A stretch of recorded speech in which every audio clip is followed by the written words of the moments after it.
Voy a referirme específicamente al tema de garantías de seguridad y a la comisión de la que estoy haciendo parte conjuntamente con algunos otros colegas en calidad de expertos y de representantes de plataformas de derechos humanos. El punto es cuál es el papel de esta comisión, que es parte de los acuerdos, parte del acuerdo. Es una parte central del acuerdo que tiene que ver con garantizar la vida y garantizar las condiciones fundamentales de seguridad hacia la convivencia. Y en este momento la pregunta que nos hacemos es ¿cómo se puede expresar algún cambio en la calidad de la seguridad que está viviendo el proceso, que están viviendo las distintas circunstancias, actores, etcétera, en el contexto pues, de la implementación del acuerdo de paz?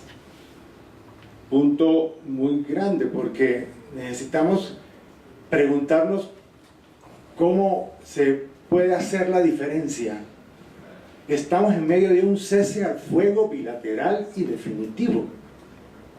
Y esto es muy importante a considerar si miramos los datos de las cifras de asesinatos de activistas, de defensores de la paz, de defensores de derechos humanos, de luchadores populares de toda la vida en las regiones, que nos muestran que no estamos ante una situación de cese al fuego bilateral normal, porque hay una enorme cantidad de muertos, hay una enorme cantidad de amenazas, hay una diferencia incluso dentro del Estado entre las cifras y el informe de la Defensoría del Pueblo y del Sistema de Alertas Tempranas en comparación con las cifras que manejan el núcleo Fiscalía, Ministro del Interior y Ministro de Defensa.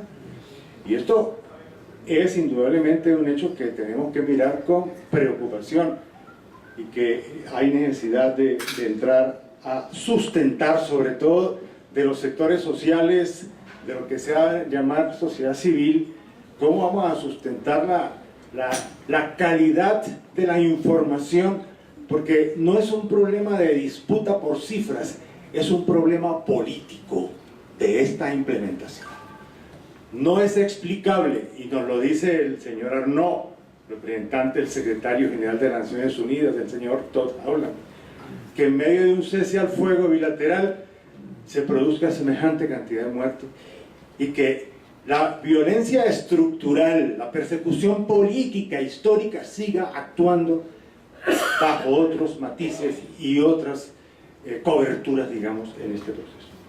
Segunda observación que quiero hacer: nos preocupa la actitud, especialmente del núcleo que llamo Ministerio de Defensa, Fiscalía, Ministerio del Interior, en señalar responsabilidades, como decía la compañera, absolutamente pues dispersas, hechos casuales, sucesos pues, las cifras son verdaderamente, las diferencias son muy grandes, mientras Defensoría presenta entre febrero del 16 y febrero del 17 una cifra de 120, según ellos, desde luego.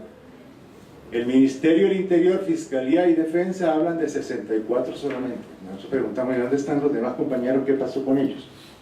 ¿Tendríamos que meterlos en la categoría de desaparecidos o qué? Es un tema que indudablemente dispersa, porque asistimos a un fenómeno que debemos analizar desde un punto de vista también de mirada estratégica.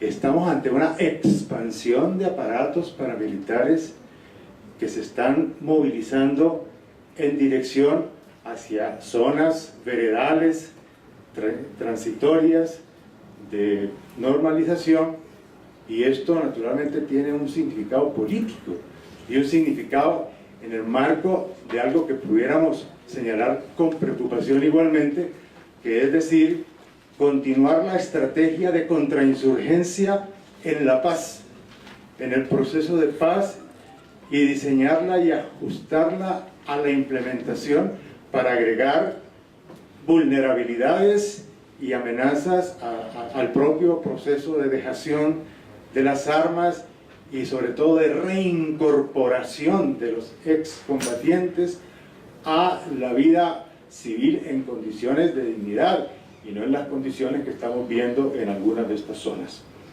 Por eso creemos importante poder puntualizar, digamos, que esas amenazas son parte de la acción y del concepto de seguridad que es necesario construir de una manera mucho más sólida.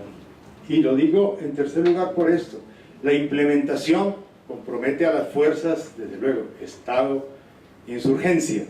El Estado tiene un largo déficit de incumplimiento, está clarísimo. Pero la responsabilidad de todo este proceso no es exclusivamente de la guerrilla y del gobierno. Esto es una responsabilidad del conjunto de la sociedad colombiana.